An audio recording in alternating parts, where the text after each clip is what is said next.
বাংলাদেশে কোনো হিন্দু থাকতে পারবে না। ভারতে আমাদের মুসলিম ভাইদের উপর তোকে হিন্দুর অত্যাচার করতেছে।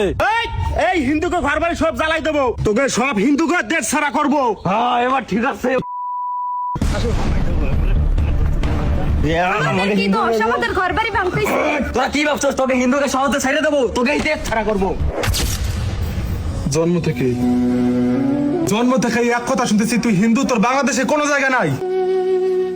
আমি তো হিন্দু হয়ে জন্ম নিয়েছি ভাই, আমি তো এই মাটির সন্তান নই। ধর্মের কারণে মানুষ পুরানো হয়, এইটা কেমন দেশ?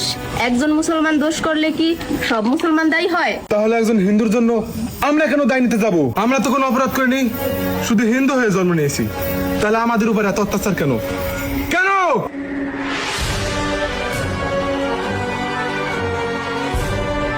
যে দেশে জাতীয় সঙ্গীত গাইতে গাইতে চোখে জল আসে, সেই দেশে আজ কেন আমরা নিরাপদ নই? এই মাটি আমার, এই পতাকা আমার, তবুও কেন আমার পরিচয় লেখা থাকে আমি অন্য? আমার তো বাংলাদেশে জন্ম, তবু কেন বাংলাদেশি লেখা থাকে না? এই অন্য হওয়ার কষ্টটা কেউ বোঝে না। আমাকে ভয় দেখে আর দেশ চালাতে চাইতেছো? ভুলে যাইও না, আমরা ভয় পাওয়া মানুষ না।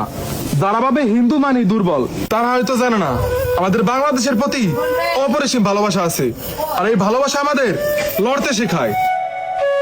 আমরা সংখ্যালঘু নই, আমরা বাংলাদেশের নাগরিক। আমাদের রক্তেও বাংলার সুর বয়। আমাদের অধিকার ভাঙলে ভাঙবে পুরো জাতির বিবেক, কারণ সংখ্যালঘুর প্রতি অত্যাচার মানে সংখ্যাগুরুদের মানবতার পরাজয়। আমরাই হিন্দু, আমরাই মুসলমান, আমরাই বৌদ্ধ, আমরাই খ্রিস্টান। ধর্ম যাই হোক, সবসময় করতে হবে সম্মান।